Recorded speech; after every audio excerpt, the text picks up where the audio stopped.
Hey guys, welcome back to part 2 of the wheels install for the BMW 850 GSA. Sorry, the video is taking too long because I am doing the work on both the 750 GS and the 850 GSA, and I don't plan to make the video too long, so I cut it in 2 parts.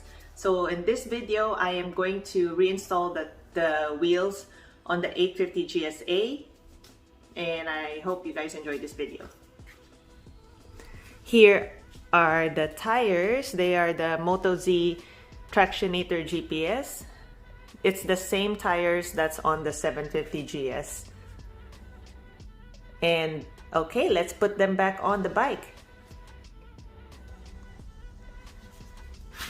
So the first thing I always like to do when I'm about to put on the wheels back on any bike or car is to push the piston back a little bit so that it's easy for me, and I usually just use a flat head. You see how the piston is pushed in? Actually, now that I am looking at this, I still got some good meat on this rear brake pads, but at some point I'm gonna need to replace them. They are way thinner than the one on the 750 GS. So push just a little, like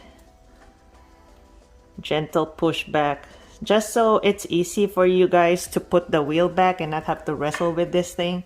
And I'm gonna do the same thing. I'm gonna try to put it back on here without having to remove the caliper on its resting spot here, which is exactly the same as the 750 GS. So before we put the wheel back on, I just want to put back the sprocket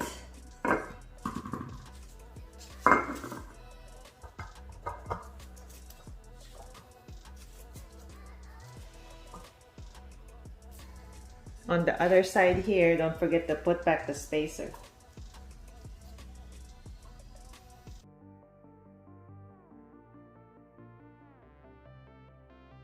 Now I'm gonna try to line it all up so I can put the axle back in.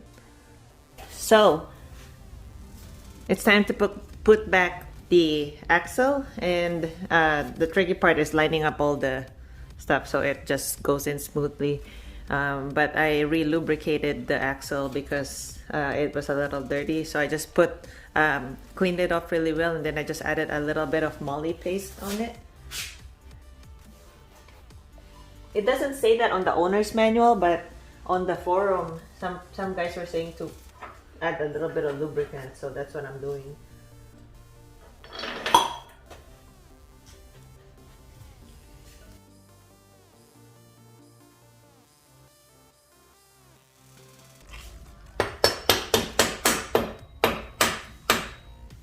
I love this rubber mallet.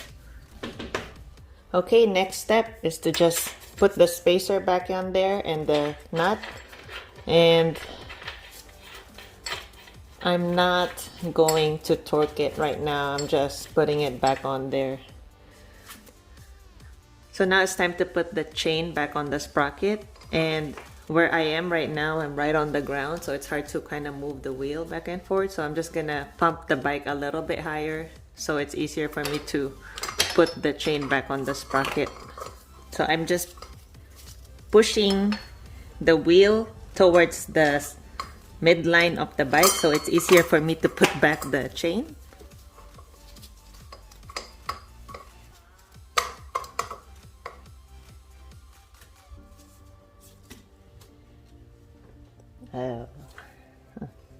It should be in neutral, so you can just roll it onto it and it'll be the easiest thing in the world. There you go.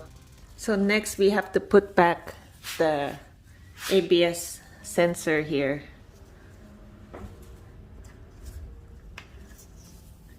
Next is replacing the bolt back, and it's a T30 Torx. Okay, so I'm going to put a little bit of blue thread locker on the bolt because it looked like it had that. It doesn't say that on the owner's manual as well. The owner's manual says a lot of things, but it's not very complete. I don't have the service manual for this bike. And it says to just tighten it snug. There's no torque spec either, so that's why I feel better putting a blue thread locker on there.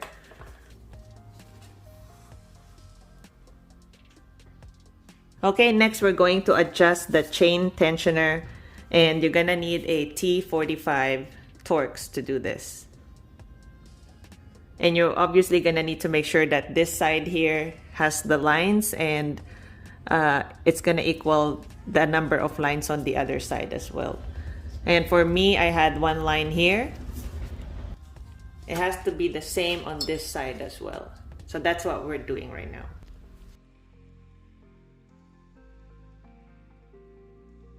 So there's a part on the owner's manual where it mentions that there's a mechanical locking compound. I'm not really sure what it means, but maybe it means also put blue thread locker on the axle bolt. So that's what I'm just gonna do.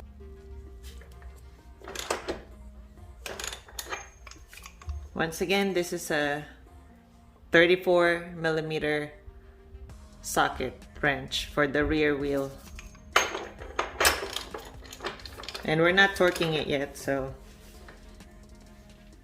Okay guys, because I didn't install the front wheel yet, I'm not going to torque down the rear wheel. So what I'm gonna do is I just tightened everything, but I'm gonna torque the wheel down, the axle down, and the tensioner bolts down, and do the chain sag measurement when both wheels, even the front one, is done. So I gotta do the front one first. That's what I'm trying to say. Okay, so first we're gonna do the same thing. Push the pistons back so it's easier for us to put this back on the rotors.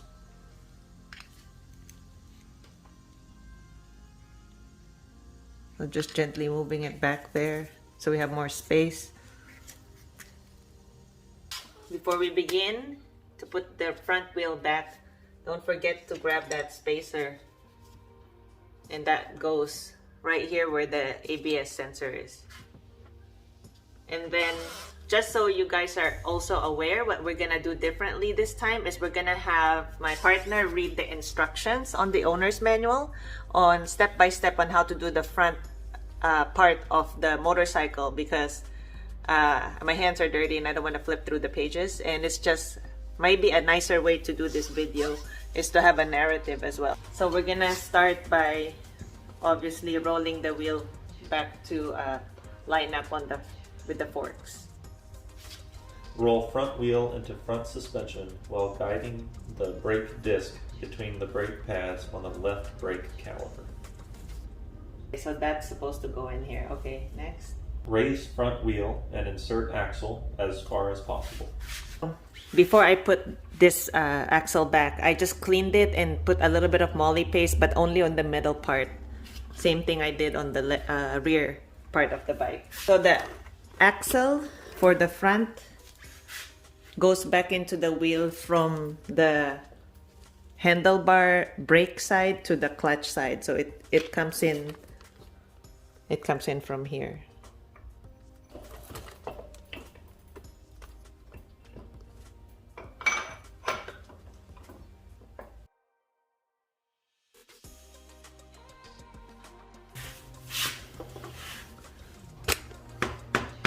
So this is just to make sure that this is seated here, because this is supposed to seat recessed. So I'm just literally making sure that it's not sticking out. All right, our next step is to reattach this back onto the rotor.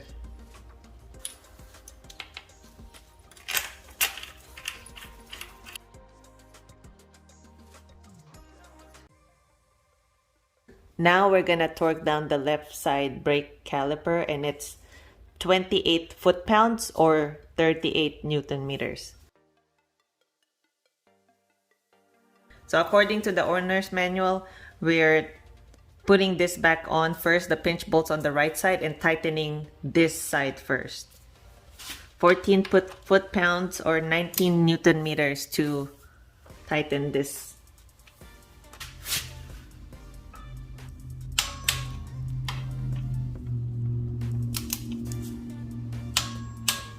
Okay. And then you gotta do left and right and left and right. You gotta tighten them 3 times.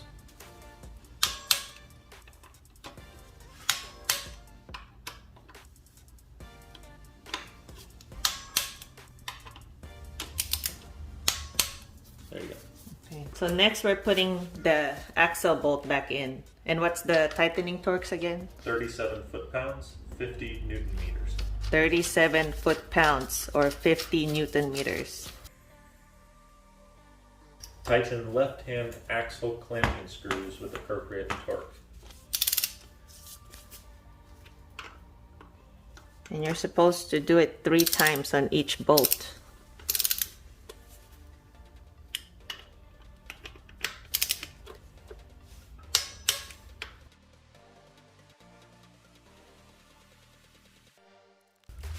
If they have been tightened, unscrew the right-hand axle clamping screws again. This one? Yes. Wow. Because BMW has a tool to hold it apparently, but we don't have a tool to hold it. So now we're supposed to undo what we did on this side. I'm just following the instructions on the owner's manual. Remove front wheel stand, remove auxiliary stand, remove center stand. Place right-hand brake caliper on disc brake is the next one. So we're gonna lower the bike down? All the way, and it Okay. goes on its side stand. Okay. So it's telling us to loosen everything back down here on the right side. So I just undid my torques and I loosened it, and now we're gonna move down, put the bike on its side stand. Okay, next. Place right-hand brake caliper on the brake disc. Tighten mounting bolts with appropriate torque. 28 foot-pounds, 38 Newton meters.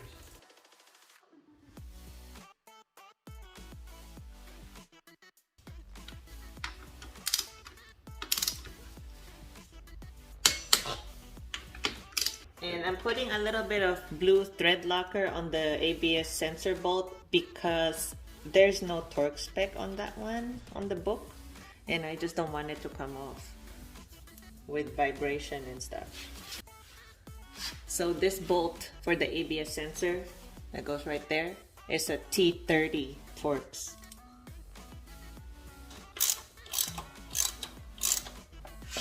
Move lower part of the front fender into position and install only the lower 2 screws. Okay. So T30 to put back the screws for the fender.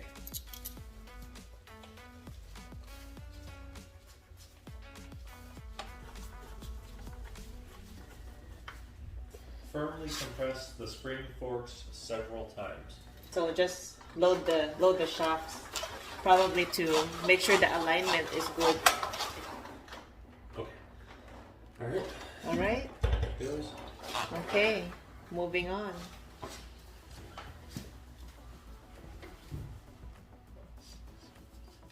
Tighten right axle clamping screws to specified tightening torque. Alternate each one 3 times, 14 foot-pounds, 19 Newton meters. T40. Hey, tightening the last bit on the pinch bolt after doing that alignment thing.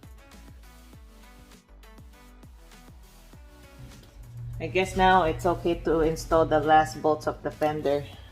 I just want to show you guys how the fender comes back on. So the third bolt on this side, the fender covers the lines. So I just have to put it back here. There's a little plastic piece that keeps these two things kind of secure to the fender, and then this holder here.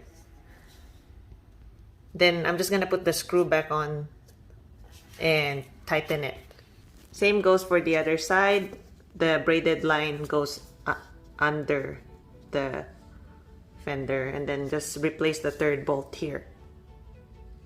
Okay, applied the blue thread locker, and we're gonna tighten the rear wheel now. But don't torque. Just in case you guys are wondering, I already made a video about this, so you can also just refer to that video. But I'm measuring the chain sag to make sure that it's not too tight or not too loose. You've got the cheat sheet over here. It says that it's supposed to be in the 40 to 50 millimeter range. And I'm measuring it at the middle of where the two bolts are. So right here is a good place. All the way up and all the way down. So chain sag should be between 1.575 and 1.969. we're in range, so now we can just torque the axle back. 100 Newton meters or 74 foot-pounds. 74 foot-pounds.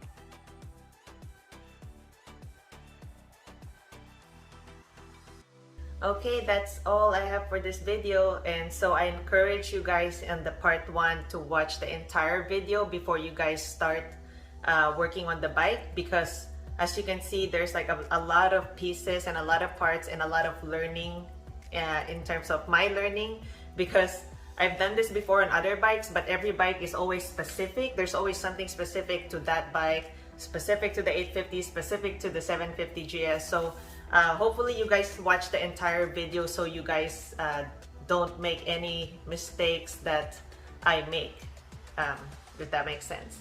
So yeah, that's it. If you guys have any questions or comments, just leave them on the comment section below. I hope you guys like this video, and if you do, please like, share, and subscribe, and I'll see you guys on the next video. Thanks for watching.